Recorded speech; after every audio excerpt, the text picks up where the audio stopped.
भ्यो नमो नमः। नमस्कार। एक बार फिर से आपका स्वागत है सरल संस्कृत सुगम संस्कृत में और मैं हूँ प्रतिभा दीक्षित।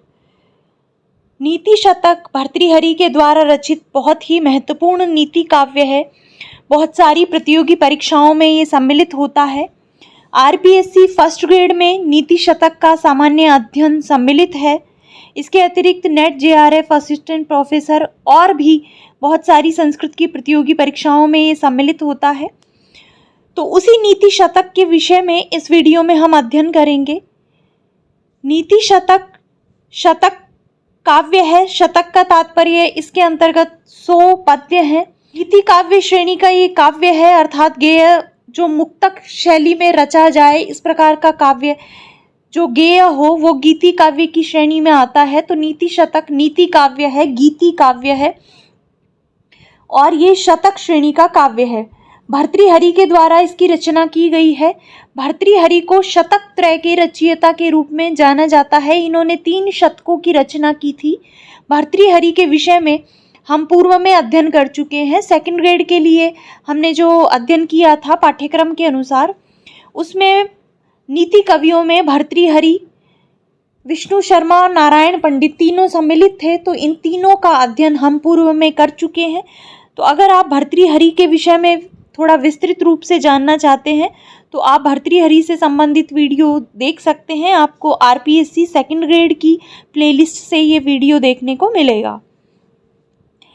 भर्तृहरि ने इसके विषय में हमने विस्तृत बात की थी कि कैसे इन्होंने 3 प्रकार के शतकों की रचना की है। वो 3 शतक हैं, श्रृंगार शतक, वैराग्य शतक और नीति शतक। तो इन तीनों में ही 100 पद्य हैं ऐसा माना जाता है। हालांकि वर्तमान में जैसे नीति शतक है उसमें 109 पद्य प्राप्त होते हैं, तो 100 से कुछ अधिक संख्या इन शतकों के अंतर्गत प्राप्त होती है, लेकिन वो प्रक्षेपों के कारण है, अर्थात बाद में कुछ पद्य बाद के कवियों ने जोड़ दिए या किसी भी कारणवश इनमें जुड़ गए तो 100 से ज़्यादा इनकी संख्या हो जाती है। लेकिन अगर आपसे पूछा जाए कि शतक के अंतर्गत कितने, शतक का तात्पर्य 100 ही है, तो नीति शतक का तात्पर्य है नीति से संबंधित 100 पद्यों का संग्रह। नीति विषयक चिंतन के कारण जो ये नीति शतक है, इसको भर्तृहरि के तीनों शतकों में सर्वश्रेष्ठ शतक कहा जाता है। नीति शतकों की रचना क्यों की जाती है, नीति काव्यों की रचना क्यों की जाती है, क्या इनकी आवश्यकता है? तो मानव को शुद्ध, शांत, संयमी और विवेकी बनाने के लिए कि हम क्या करें क्या नहीं करें, क्या जीवन में सही है क्या गलत है, कौन सी चीज़ अच्छी है कौन सी चीज़ बुरी है, ये सारे ज्ञान के लिए नीति काव्यों की रचना की गई है। नीति शतक मुक्तक शैली में रचित है, अर्थात इसमें बहुत सारे विषयों का समावेश किया गया है। अलग अलग विषयों पर पद्य लिखे गए हैं। तो मुक्तक शैली है, इसमें किसी एक विषय का बंधा हुआ वर्णन नहीं है। नीति से संबंधित अलग अलग विषय इसके अंतर्गत संकलित हैं। नीति शतक में मुख्यतः 8 विषयों का वर्णन है। कौन कौन से? हालांकि आप पूर्ण रूप से ये नहीं कह सकते कि 8 ही विषय नीति शतक के अंतर्गत हैं, क्योंकि हर एक पद्य का अपना एक अलग महत्व है। लेकिन मुख्यतः अगर आप विभाजित करना चाहें तो 8 तरीके के विषय इसके अंतर्गत दिखाई देते हैं। वो कौन कौन से हैं? तो सज्जनों या महापुरुषों की प्रशंसा इसके अंतर्गत की गई है, दुर्जनों की निंदा की गई है, मूर्ख जनों का उपहास उड़ाया गया है। मूर्ख जनों के विषय में बताया गया है कि कैसा कैसा उनका स्वभाव होता है और उनका उपहास किया गया है। विद्या के गौरव को बताया गया है। 5वां है सद्गुण महिमा, सद्गुणों की महिमा का वर्णन किया गया है। 6ठा है भाग्य कर्म और पुरुषार्थ का विवेचन किया गया है कि भाग्य का क्या स्थान है जीवन में, कर्म से क्या होता है, पुरुषार्थ से क्या होता है। तो इस विषय से संबंधित भी पद्य हैं। इसके अतिरिक्त कुछ अन्योक्तियां हैं, अन्य प्रकार की कुछ उक्तियां हैं और कुछ छोटे छोटे अन्य विषय भी हैं जिनको अन्य विषय के अंतर्गत रखा गया है। तो मूलतः आपको सज्जनों की प्रशंसा, दुर्जनों की निंदा, विद्या का महत्व, ये सारे विषय याद रखने हैं। अब देखिए नीति शतक में, हालांकि मैं आपको ये कहूँगी कि इसमें 100 ही पद्य हैं, बहुत सरल भाषा में लिखे गए हैं। तो अगर आपके पास पुस्तक है या आप अवेलेबल करा सकते हैं तो आपको स्वयं नीति शतक का अध्ययन करना चाहिए। बहुत ही इंटरेस्टिंग पुस्तक है, आपको भी इसको पढ़ने में मज़ा आएगा। और जब आप सारे पद्यों को अपने आप पढ़ेंगे तो विषय भी आपको अच्छे से ज़्यादा अच्छे तरीके से याद होंगे। लेकिन फिर भी यहाँ पर मैंने इस सारे नीति शतक को सार के रूप में रख दिया है। जो भी महत्वपूर्ण विषय, हालांकि सारे ही विषय महत्वपूर्ण है, बहुत ही ज्ञानवर्धक, बहुत ही उपयोगी बातें इसके अंतर्गत जीवन के लिए और परीक्षा के लिए दोनों ही दृष्टि से उपयोगी बातें इसके अंतर्गत की गई हैं। लेकिन फिर भी कुछ ऐसे विषय हैं जो लगातार बार बार परीक्षाओं में पूछे जाते हैं, जिनसे संबंधित प्रश्न आते हैं। तो उन महत्वपूर्ण तथ्यों का और महत्वपूर्ण सूक्तियों का सार के रूप में मैंने यहाँ पर समावेश किया है। तो एक तरीके से अगर आप नीति शतक पूरा पढ़ चुके हैं तो ये आपका रिवीजन का वीडियो हो जाएगा, और अगर आपने नीति शतक नहीं पढ़ा है तो ये सार के रूप में आपके लिए काम करेगा कि क्या क्या महत्वपूर्ण विषय हैं, किस तरीके के प्रश्न बार बार पूछे जाते हैं। तो प्रारंभ करते हैं इसके मंगलाचरण से ही। इसका जो मंगलाचरण है, दिक्कालाद्यनवच्छिन्न अनंत चिन्मात्र मूर्तये स्वानुभूत्येकमानाय नमः शांताय तेजसे। इसके अंतर्गत भर्तृहरि ने अनंत और चिन्ह मात्र की अर्थात पर ब्रह्म की स्तुति की है। तो ये प्रश्न DSSB इस तरीके की परीक्षाओं में पूछा जाता है, KVS में, DSSB में, या जहाँ पर भी मंगलाचरण से संबंधित प्रश्न पूछे जाते हैं परीक्षाओं में, वहाँ पर नीति शतक के विषय में पूछा जाता है कि पर मंगलाचरण में, नीति शतक के मंगलाचरण में किसकी स्तुति की गई है। तो इसके अंतर्गत पर ब्रह्म की स्तुति की गई है, आपको ये याद रखना है। जो भी पुस्तकें आपके सिलेबस में है, साहित्य की पुस्तकें, जैसे स्वप्नवासव दत्तम है, अभिज्ञान शाकुंतलम है, मेघदूतम है, किरातार्जुनीयम है, कम से कम इन सभी का मंगलाचरण तो आपको पता होना चाहिए कि क्या मंगलाचरण है, कौन से छंद में लिखा गया है, कौन से देव की स्तुति की गई है, क्या वर्णन है, किस तरीके का मंगलाचरण है। तो मंगलाचरण जो भी पुस्तकें आपके पाठ्यक्रम में हैं, उन सभी के विषय में आपको अच्छे से याद रखना है। तो नीति शतक का जो मंगलाचरण है उसमें भर्तृहरि परब्रह्म की स्तुति करते हैं। अब हम कुछ ऐसे महत्वपूर्ण तथ्य और सूक्तियों को देखेंगे जो कि बार बार परीक्षा में पूछे जाते हैं। तो सबसे पहली जो इसकी प्रसिद्ध सूक्ति है वो है, ज्ञान लवधु विदग्धम ब्रह्मा अपि नरम न रंजयति।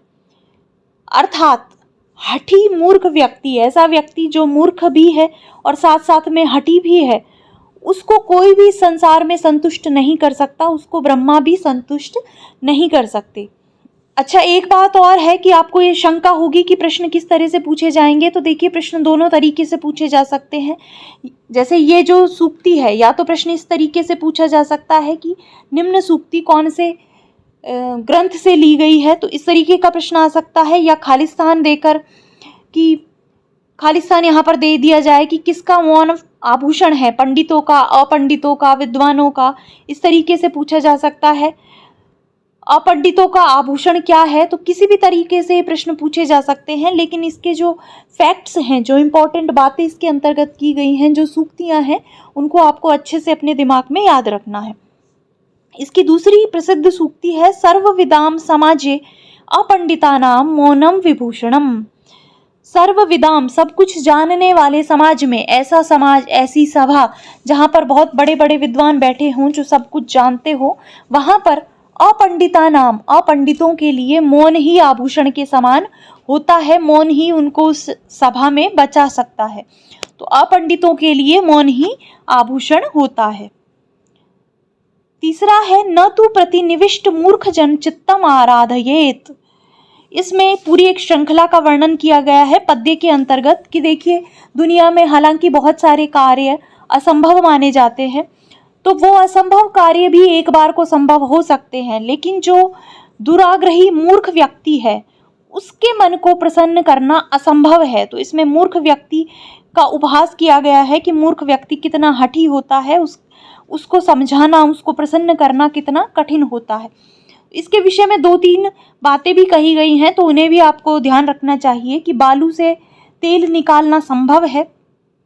ये सुविख्यात है कि तेल निकालने के लिए हमको तिल की आवश्यकता होती है, किसी भी तैलीय पदार्थ की आवश्यकता होती है, लेकिन यहाँ पर भर्तृहरि लिखते हैं कि बालू से भी अगर प्रयत्न किया जाए तो उससे भी तेल निकालना एक बार के लिए संभव है।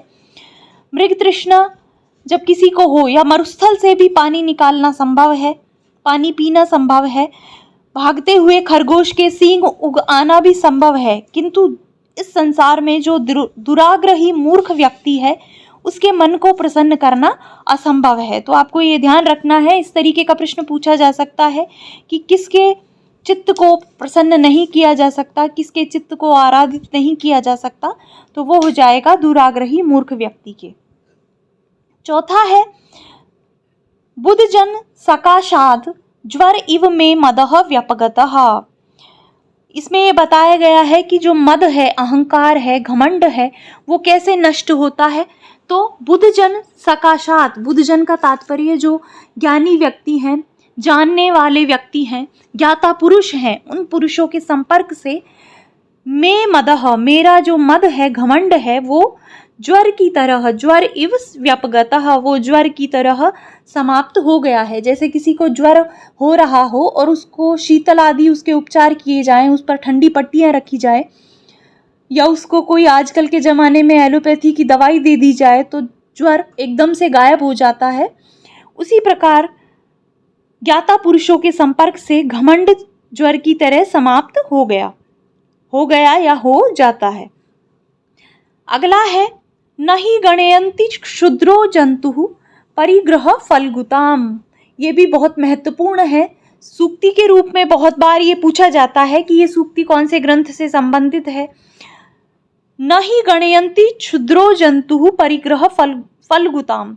जो क्षुद्र जंतु होते हैं वो परिग्रह फलगुताम, अपने द्वारा प्रयोग में लाई गई वस्तुओं की तुच्छता को नहीं देखते। जैसे कोई श्वान है, कुत्ता है, वो हड्डी खाता है, हड्डी उसको पसंद होती है तो वो हड्डी की तुच्छता को नहीं देखता, उसके साथ मांस इत्यादि जो लिपटा रहता है उसको नहीं देखता। उसी प्रकार जो क्षुद्र जंतु होते हैं वो अपने द्वारा प्रयोग में लाई गई वस्तुओं की तुच्छता को नहीं देखते हैं। अगला है विवेक भ्रष्टानाम भवति विनिपातः शतमुखः। ये भी बहुत महत्वपूर्ण है परीक्षा की दृष्टि से। तो इसमें कई बार जो पूरा पद्य है वो भी आपको आना चाहिए। इसमें गंगा के विषय में वर्णन किया गया है, गंगा का उदाहरण दिया गया है कि जैसे गंगा पहले स्वर्गलोक से शिवजी के सिर पर गिरी, शिवजी के सिर से हिमालय पर गिरी, हिमालय से मैदान में आई और मैदान से समुद्र में गई। तो इस प्रकार से जिस प्रकार गंगा का लगातार पतन होता गया, उसी प्रकार जो विवेक से भ्रष्ट लोग होते हैं उन लोगों का अनेक प्रकार से पतन होता है। अगली महत्वपूर्ण बात है मूर्खस्य न अस्ति औषधम। मूर्ख के विषय में वर्णन किया गया है। बहुत सारी चीजें यहाँ पर वर्णित की गई हैं कि ऐसा हो जाए तो उसको भी करा जा सकता है, आग लग जाए तो उसको भी बुझाना संभव है। बहुत सारी चीजों का वर्णन करके अंत में बताया गया है कि मूर्खस्य न अस्ति औषधम। इस संसार में बहुत सारे कार्य संभव हैं लेकिन मूर्खता की कोई औषधि नहीं है। मूर्खता को दूर करने की संसार में कोई दवा नहीं है। मूर्खता बहुत बड़ा रोग है और जो दुराग्रही हठी मूर्ख होते हैं उनका तो कुछ हो ही नहीं सकता। तो मूर्खता को दूर करने की संसार में कोई दवा नहीं है, कोई औषधि नहीं है। ये बहुत ही महत्वपूर्ण, सुप्रसिद्ध, विख्यात, इससे तो आप भली भांति परिचित होंगे। साहित्य संगीत कला विहीनः साक्षात पशुः पुच्छ विषाणहीनः। साहित्य को, संगीत को और कला को, इनको बहुत महत्व दिया गया है संस्कृत साहित्य में। और भर्तृहरि इनके विषय में लिखते हैं कि साहित्य, संगीत और कला से विहीन जो पुरुष होता है वो पूंछ और सींगों से रहित साक्षात पशु के समान होता है। केवल उसके पूंछ और सींग ही नहीं है, अन्यथा वो पशु ही है। तो साहित्य, संगीत और कला ये किसी भी व्यक्ति के जीवन में बहुत महत्वपूर्ण स्थान होते हैं। इनसे युक्त होना ही एक मनुष्य की मनुष्यता की पहचान है। इनसे जो हीन है वो पशु के समान होता है। अगला जो पद्य है ये भी बहुत महत्वपूर्ण है। बहुत बार सूक्ति के रूप में पूछा जाता है, कई बार प्रश्न के रूप में भी पूछ लिया जाता है। येषां न विद्या न तपो न दानम ज्ञानम न शीलम गुणो न धर्मः ते मर्त्यलोके भुवि भारभूता मनुष्य रूपेण मृगाश्चरन्ति।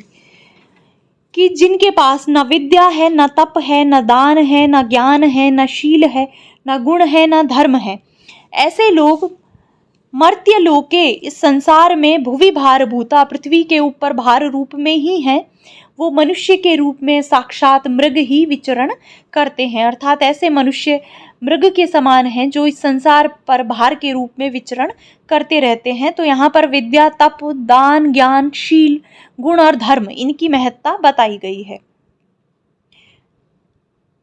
ये भी महत्वपूर्ण सूक्ति है परीक्षा की दृष्टि से। न मूर्ख जन संपर्कः सुरेंद्र भवनेषु अपि, मूर्ख जनों के विषय में वर्णन किया गया है। मूर्खों की बहुत निंदा और उपहास इसके अंतर्गत किया गया है और कहा गया है कि मूर्ख व्यक्ति के साथ इंद्र के भवनों में, सुरेंद्र के भवनों में भी संपर्क नहीं करना चाहिए। मूर्ख व्यक्ति से दूर रहना चाहिए, क्योंकि उनसे कहीं पर भी किया गया संपर्क आपको नुकसान पहुंचा सकता है। कहीं पर भी किया गया संपर्क आपको कोई लाभ नहीं पहुंचाता।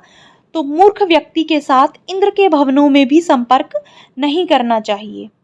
एक बहुत महत्वपूर्ण बात इसके अंतर्गत कही गई है और वो है सततम वाग्भूषणम भूषणम, कि जो वाग रूपी भूषण है, वाणी रूपी जो आभूषण है, वो सतत आभूषण होता है, निरंतर अलंकरण होता है किसी मनुष्य के लिए। जो मनुष्य प्रिय वाणी बोलता है वही मनुष्य की शोभा को बढ़ाने वाली होती है। जो अलंकरण ऊपर से धारण किए जाते हैं, हार, कुंडल इत्यादि, जब तक मनुष्य धारण किए रहते हैं तब तक उनकी शोभा को बढ़ाते हैं। लेकिन जो वाणी रूपी आभूषण है वो निरंतर किसी व्यक्ति का शोभा को बढ़ाने का कार्य करता है। तो वाणी को सतत भूषण यहाँ पर कहा गया है। तो आपको ये पंक्ति जो कि त्यों याद रखनी है, क्योंकि कई बार खाली स्थान देकर भी पूछ लिया जाता है। सततम खाली स्थान भूषणम, तो क्या है? सतत भूषण, वाग भूषण। दूसरी एक और इसी की सूक्ति है जो आगे आएगी भी, मैं आपको यहीं पर बता देती हूँ। शीलम परम भूषणम। तो इन दोनों में आपको थोड़ा कंफ्यूजन हो सकता है, तो दोनों को साथ लिखिए, साथ समझने का प्रयास कीजिए कि जो वाग भूषण है, वाणी रूपी आभूषण है, उसको सतत आभूषण बताया गया है, जबकि शील को, सदाचार को परम आभूषण बताया गया है। तो इन दोनों में आप कंफ्यूज हो सकते हैं, परीक्षा में गलत कर सकते हैं। तो दोनों के डिफरेंस को आपको याद रखना है कि सतत भूषण वाणी है और परम भूषण है शील। अगला जो नीति शतक का महत्वपूर्ण पद्य है वो विद्या से संबंधित है। विद्या का बहुत ही वर्णन, उसके महात्मा का प्रतिपादन इसके अंतर्गत किया गया है। विद्या नाम नरस्य रूपम अधिकम प्रछन्न गुप्तम धनम, विद्या भोग करी यशः सुख करी विद्या गुरुणाम गुरु, विद्या बंधु जनो विदेश गमने विद्या परा देवता, विद्या राजसु पूज्यते न तु धनम, विद्या विहीनः पशु। विद्या का देखिए कितना महत्व बताया गया है। बार बार बहुत सारे पद्यों में ये कहा गया है कि जो विद्या से विहीन होता है वो पशु के समान होता है। तो ये पद्य तो आपको अच्छे से याद रखना है, क्योंकि इस पद्य से बहुत बार प्रश्न पूछे जाते हैं कि प्रछन्न गुप्त धन क्या है? विद्या है, विद्या भोग करी है, विद्या यश और सुख देने वाली है, विद्या गुरुओं का गुरु कौन है? ये प्रश्न भी आरपीएससी में पूछा गया है। तो विद्या गुरुनाम गुरु, और खाली स्थान देकर ये प्रश्न भी पूछा गया है कि कह राजसु पूज्यते, कौन राज्यों में पूजा जाता है? तो विद्या राजसु पूज्यते, विद्या बंधुजनों विदेश गमने, विद्या परा देवता। तो ये सारे जो विद्या के यहाँ पर दिए गए हैं महत्वपूर्ण विशेषण, उनको आपको ध्यान रखना है कि विद्या क्या क्या करती है, किस किस रूप में विद्या को जाना जाता है। तो विद्या किसी भी मनुष्य के रूप से बढ़कर होती है। विद्या किसी भी मनुष्य का प्रच्छन्न गुप्त धन होती है, छिपा हुआ धन होती है। विद्या भोग देने वाली होती है, यश और सुख करने वाली होती है। विद्या गुरुओं की भी गुरु है। विद्या बंधु जन हो जाती है कब? विदेश गमने, विदेश जाने पर विद्या बंधु के रूप में होती है। विद्या ही परा देवता है, विद्या राजाओं में पूजी जाती है। और न तु धनम, धन नहीं पूजा जाता। विद्या विहीनः पशु, ऐसा व्यक्ति जो विद्या से विहीन है वो पशु के समान है। आगे एक पद्य में कुछ महत्वपूर्ण बातें बताई गई हैं, तो उनके विषय में कई बार सीधा सीधा प्रश्न पूछा जाता है कि श्रेष्ठ कवच क्या है? भर्तृहरि के अनुसार, नीति शतक के अनुसार श्रेष्ठ शत्रु कौन है मनुष्य का? श्रेष्ठ औषधि कौन है? तो ये छोटे छोटे फैक्ट्स हैं जो कि आपको याद रखने पड़ेंगे। श्रेष्ठ कवच के रूप में नीति शतक में शांति या क्षमा को माना गया है कि सर्वश्रेष्ठ कवच व्यक्ति का क्षमा होती है। जो श्रेष्ठ शत्रु है अर्थात सबसे बलिष्ठ शत्रु किसी व्यक्ति का क्रोध होता है। श्रेष्ठ औषधि मित्र होता है, सुहृद होता है। और श्रेष्ठ आभूषण कहा गया है लज्जा या व्रीड़ा को। तो ये जो फैक्ट्स हैं इनको भी आपको ध्यान रखना है। अगली महत्वपूर्ण सूक्ति है सत्संगति ही कथयः किम न करोति पुंसाम। सत्संगति पुरुषों के लिए क्या क्या नहीं करती है, अर्थात इसमें सज्जनों की संगति की अच्छी संगति की महिमा का वर्णन किया गया है कि बहुत सारे कार्य सत्संगति से सिद्ध होते हैं। तो ऐसा क्या कार्य है जो सत्संगति पुरुषों के लिए नहीं कर सकती, अर्थात सत्संगति पुरुषों के लिए सब कुछ करती है।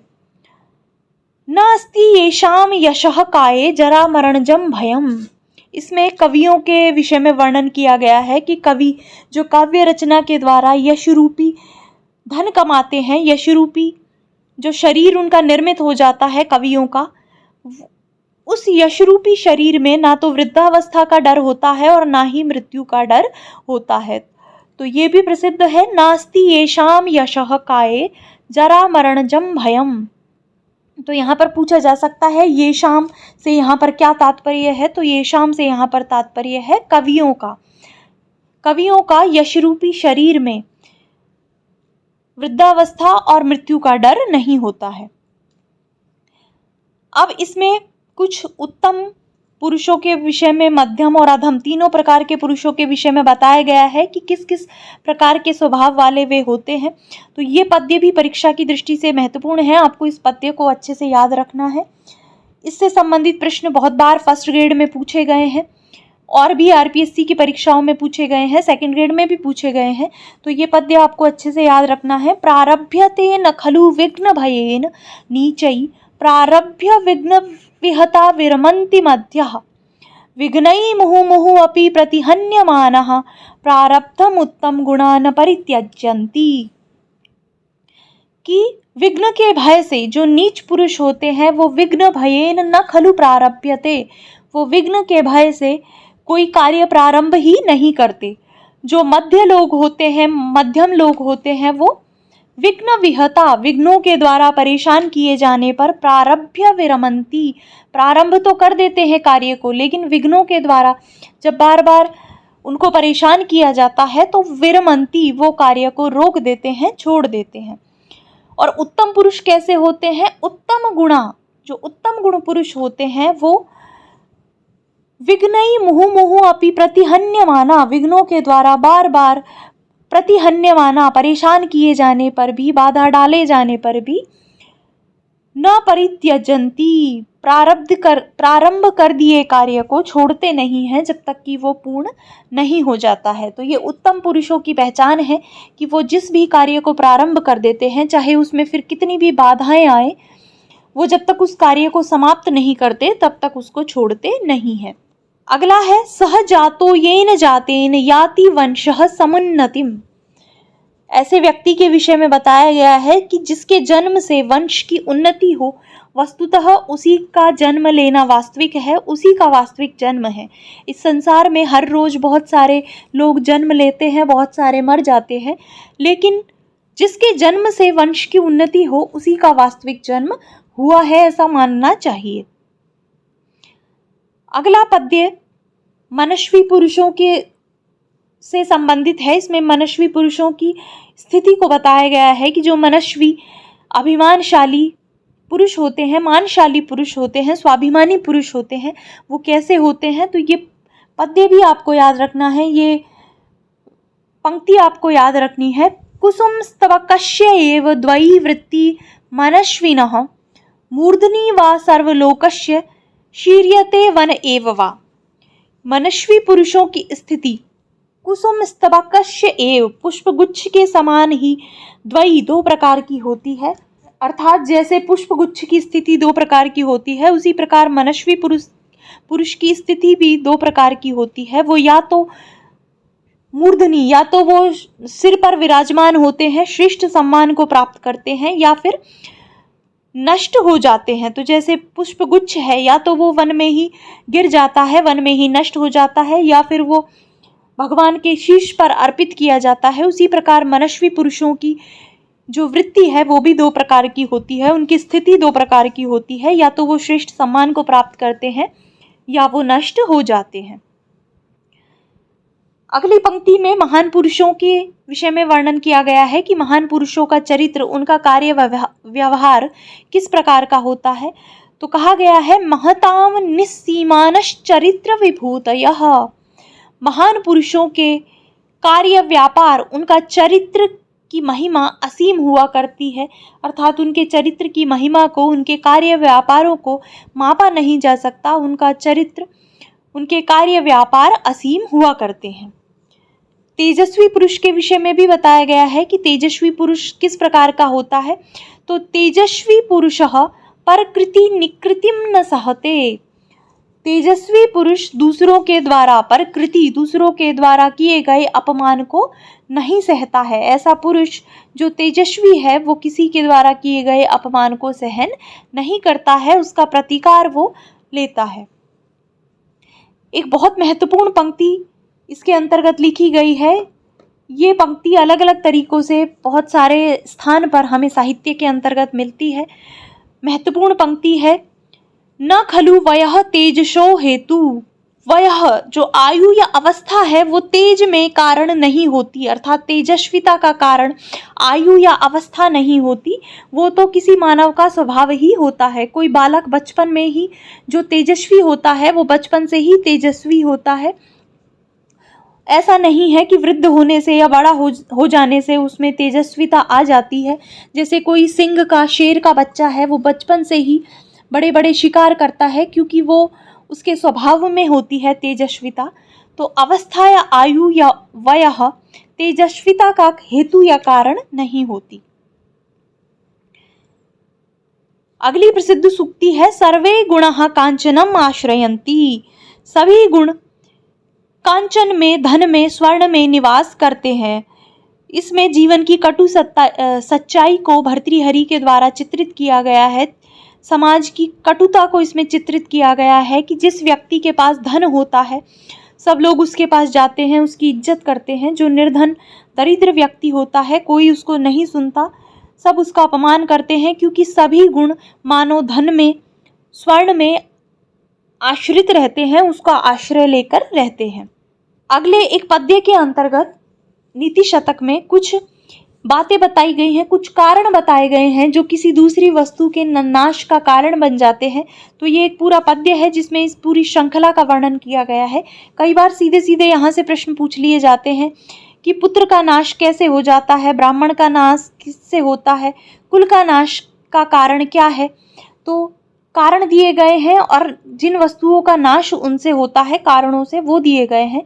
तो इनको भी आपको फैक्ट्स के रूप में याद रखना है क्योंकि इनसे भी प्रश्न पूछे जाते हैं।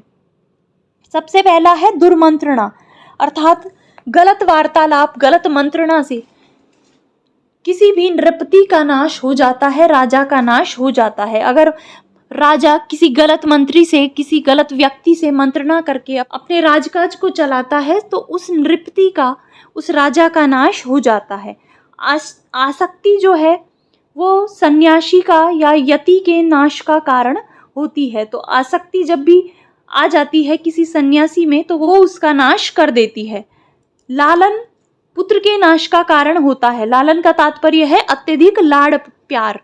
तो भर्तृहरि ने भी ऐसा लिखा है कि पुत्र को अधिक लाड़ प्यार नहीं करना चाहिए, क्योंकि अधिक लाड़ प्यार से, अधिक लालन पालन से पुत्र का नाश हो जाता है, पुत्र बिगड़ जाता है। अनध्ययन से ब्राह्मण का नाश हो जाता है, क्योंकि ब्राह्मण के लिए निरंतर अध्ययन करना आवश्यक है। जो ब्राह्मण अध्ययन नहीं करता, अनध्ययन करता है, उसका नाश हो जाता है। कुल के नाश का कारण होता है कुपुत्र। अगर किसी के वंश में, किसी के कुल में एक कुपुत्र उत्पन्न हो गया तो वो समस्त वंश का नाश कर देता है। इसी प्रकार खल संगति शील के नाश का कारण होती है। दुर्जनों की संगति से, बुरे लोगों की संगति से शील का, सदाचार का, शिष्टाचार का नाश हो जाता है। मद्य से या नशे से लज्जा का नाश हो जाता है। नशा करने के बाद व्यक्ति अपनी लज्जा को छोड़ देता है। अनवेक्षण अर्थात अदर्शन से कृषि का नाश हो जाता है। जो भी आप में से किसान परिवार से होंगे वो तो अच्छी तरीके से जानते होंगे कि किसी भी कृषि को, किसी भी फसल को कितनी देखभाल की ज़रूरत होती है। अगर उसका अनवेक्षण किया जाए, उसका आदर्शन किया जाए, उस पर ध्यान नहीं दिया जाए तो कृषि का नाश हो जाता है। प्रवास के द्वारा स्नेह का नाश हो जाता है, ऐसा कहा गया है।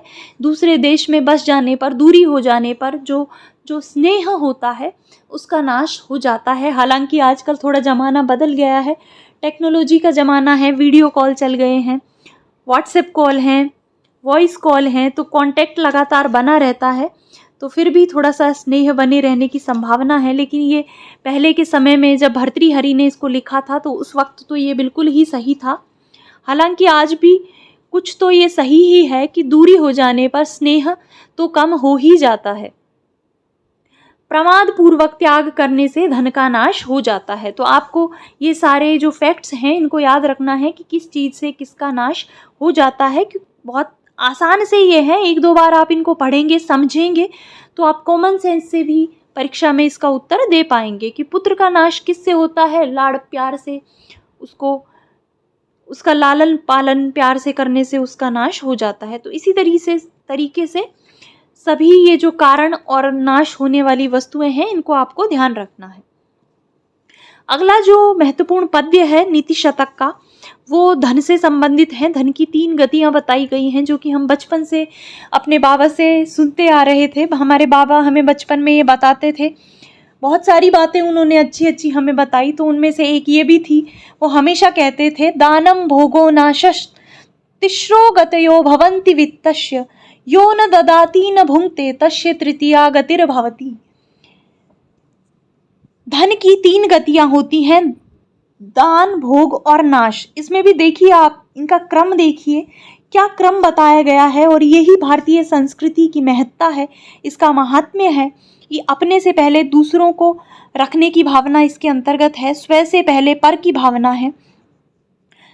पहले दान, सबसे पहली गति बताई गई है धन की, दान, उसके बाद भोग और उसके बाद नाश। कि अगर आपके पास धन है तो आपको उसका दान करना चाहिए, दान के बाद जो बचे उससे आपको भोग करना चाहिए। और अगर आप ये दोनों ही नहीं करते तो आपके धन का नाश हो जाता है। यो न ददाति न भुंक्ते तस्य तृतीया गतिर्भवति, उसकी तृतीया गति हो जाती है, उसके धन का नाश हो जाता है। अगला है वारंगना एव नृपनीति अनेक रूपा।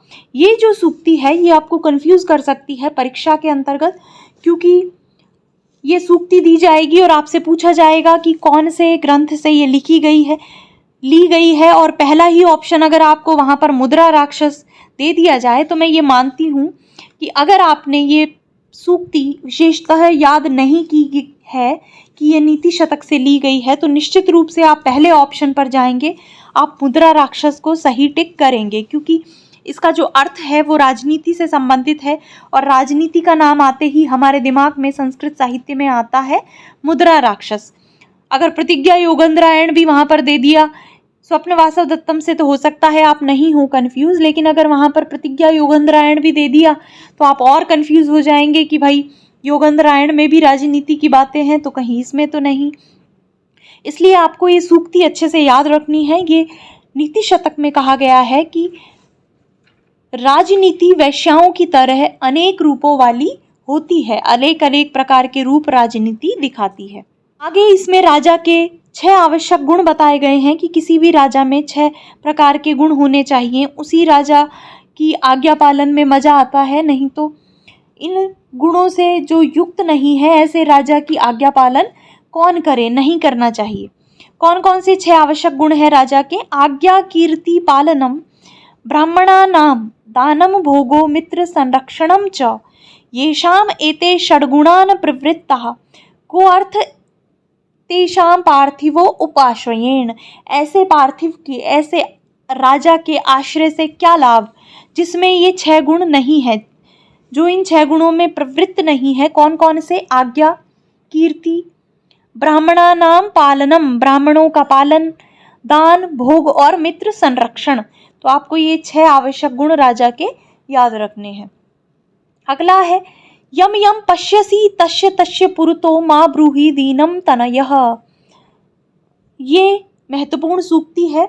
इसमें एक चातक को संबोधित करके इस प्रकार से समझाया गया है कि हे चातक, तुम बहुत सारे बादल देखते हो, तो हर किसी बादल के सामने बारिश की याचना मत करो, क्योंकि हर कोई बादल बारिश नहीं करता। कुछ केवल गरज कर चले जाते हैं, केवल कुछ मात्र बरसते हैं। तो जिस जिस को भी तुम देखते हो उसके सामने दीन वचन मत कहो।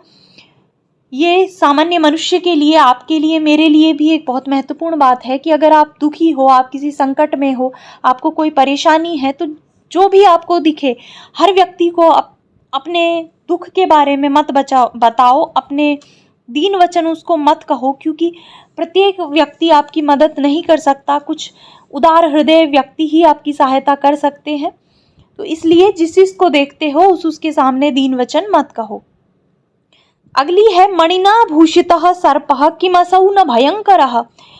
इसमें दुर्जनों के विषय में बताया गया है कि दुर्जनों से हमेशा दूर रहना चाहिए, कहीं पर भी उनका संग नहीं करना चाहिए, क्योंकि अगर किसी सांप के पास मणि भी है, अगर मणि से सुशोभित भी है कोई सांप, तो क्या वो भयंकर नहीं होता? क्या वो जहरीला नहीं होता? क्या वो घातक नहीं होता?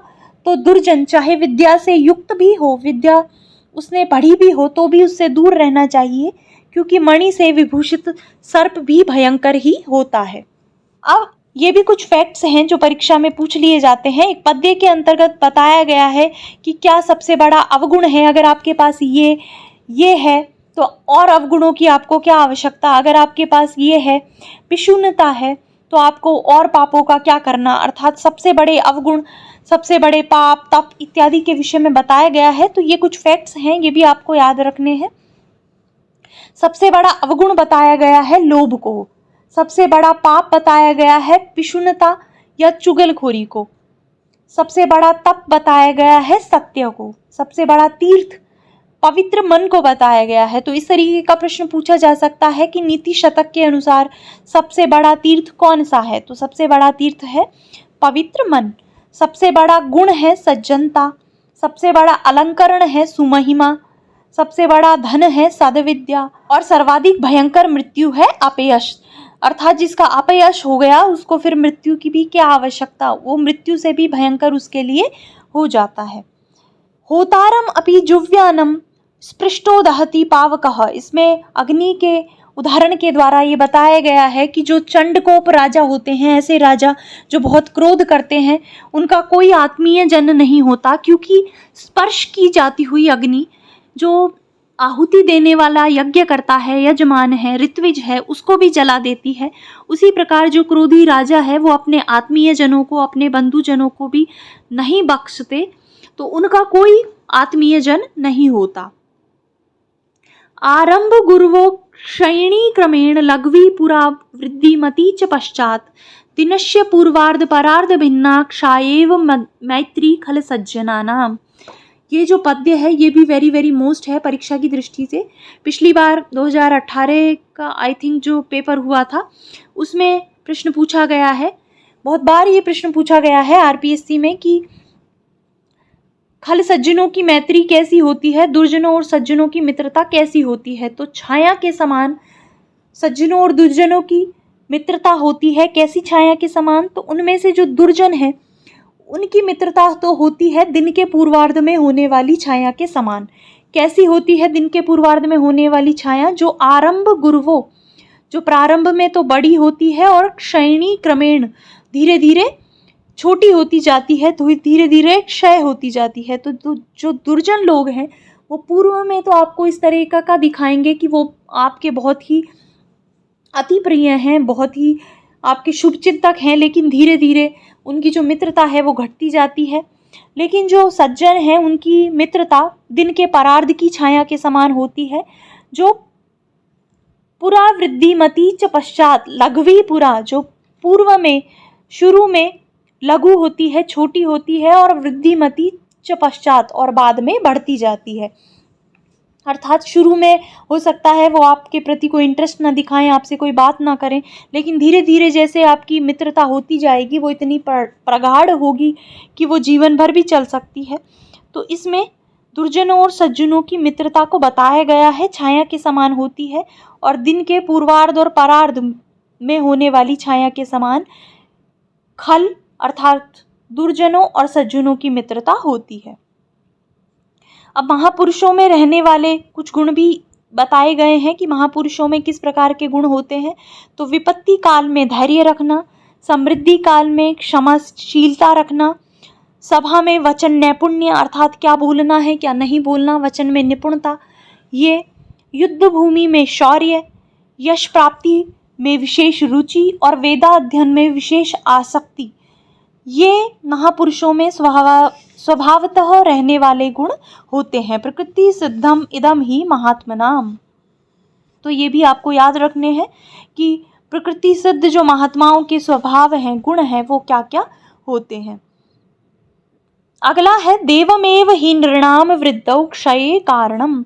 देवम, इसमें भाग्य की महत्ता को बताया गया है, भाग्य के विषय में वर्णन किया गया है कि भाग्य ही लोगों के वृद्धि और क्षय का कारण होता है। भाग्य के कारण ही लोगों की वृद्धि और भाग्य के कारण ही उनका क्षय होता है।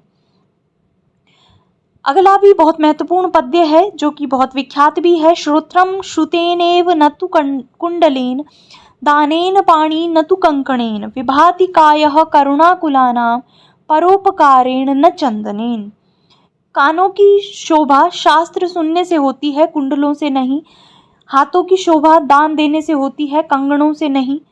इसी प्रकार शरीर की शोभा परोपकार से होती है, चंदन के लेप से नहीं, जो कर्णकुलों में उत्पन्न है उनकी। तो इससे संबंधित प्रश्न भी पूछे जाते हैं कि श्रोत्र की शोभा किससे होती है, तो आपको बताना है श्रुतेनेव, किससे नहीं होती, न तु कुंडलेन। तो ये पद्य भी आपको वेरी मोस्ट करके याद रखना है। अगली महत्वपूर्ण पंक्ति है न निश्चित अर्थाद विरमंति धीरः। धीर पुरुष के विषय में बताया गया है कि जो धीर पुरुष होते हैं वो अपने निश्चित अर्थ से अर्थात जो उनका निश्चित प्रयोजन है, जिस कार्य को वो पूर्ण करना चाहते हैं, उससे विरमित नहीं होते। जब तक उसको पूरा नहीं करते तब तक उसको छोड़ते नहीं हैं। अगली पंक्ति में मनस्वी पुरुष के विषय में बताया गया है कि मनस्वी कार्यार्थी न गणयति दुखम न च सुखम। जो कार्य को पूर्ण करने वाले मनस्वी पुरुष हैं वो जब तक कार्य पूर्ण नहीं हो जाए तब तक उसको छोड़ते नहीं हैं। मार्ग में आने वाले सुख और दुख की भी वो गणना नहीं करते, अपने कार्य को पूर्ण करके ही दम लेते हैं। तो यहाँ पर आपको ध्यान रखना है कौन ऐसे होते हैं जो सुख और दुख की गणना भी नहीं करते हैं, तो वो होते हैं मनस्वी कार्यार्थी पुरुष। शीलम परम भूषणम, इसके विषय में मैं आपको बता चुकी हूँ पहले ही कि शील को परम भूषण कहा गया है नीति शतक के अंतर्गत। आलस्य को मनुष्य का महान शत्रु बताते हुए, उद्यम की, मेहनत की इम्पोर्टेंस को बताते हुए भर्तृहरि लिखते हैं आलस्यम ही मनुष्याणाम शरीरस्थो महान रिपुः न अस्ति उद्यम समोह बंधु अर्यम कृत्वा नावसीदेति। आलस्य मनुष्य के शरीर में रहने वाला उसका सबसे बड़ा शत्रु है और उद्यम के समान कोई भी बंधु नहीं है। इसको करने के बाद कभी भी मनुष्य दुखी नहीं होता। तो उद्यम हमेशा ही व्यक्ति को प्रसन्नता देता है और आलस्य मनुष्य का सबसे बड़ा शत्रु है। आगे की जो दो पंक्तियां हैं ये भी विधि अर्थात भाग्य से, दैव से संबंधित हैं। किसी भी व्यक्ति की विधि या भाग्य या उसका दैव क्या कर सकता है, तो उसके विषय में कहा गया है विधि अहो बलवान इति में मति। विधि सबसे बलवान है ऐसी मेरी मति है, अर्थात भाग्य बहुत ही बलवान होता है, ऐसा भर्तृहरि लिखते हैं, ऐसा भर्तृहरि कहते हैं। विधिनाम ललाट लिखितम तन्मार्जितुम कह क्षमः। विधि के द्वारा जो आपके ललाट पर लिख दिया गया है, आपके मस्तक पर लिख दिया गया है, कौन उसको मिटाने में सक्षम है, अर्थात कोई भी सक्षम नहीं है। जो आपके भाग्य में है वो आपको भोगना पड़ेगा। भाग्य के द्वारा लिखा गया कोई भी मिटाने में सक्षम नहीं है। तो इस तरह से विधि और भाग्य की महिमा का वर्णन यहाँ पर किया गया है। तो मैंने हालांकि सार रूप में इसको संग्रहित करने का, सारे महत्वपूर्ण तथ्यों को समाविष्ट करने का प्रयास किया है, लेकिन फिर भी आप एक बार अगर नीति शतक के पद्यों को पढ़ लेंगे तो और भी अच्छा होगा आपके लिए और भी उपयोगी होगा। तो इस वीडियो को मैं यहीं पे समाप्त करती हूँ। आशा है ये आपको पसंद आया होगा। अगर आपको ये पसंद आया है तो लाइक करने में बिल्कुल भी कंजूसी ना करें, अपने मित्रों के साथ भी इसे शेयर कर दें। और अगर आप चैनल पर नए हैं, आपने चैनल को सब्सक्राइब नहीं किया है, तो चैनल को सब्सक्राइब कर लें और बेल आइकन को भी प्रेस कर दें, जिससे आगे आने वाले वीडियोज़ के नोटिफिकेशंस आपको मिल सकें। तो मिलते हैं नेक्स्ट वीडियो में। धन्यवाद।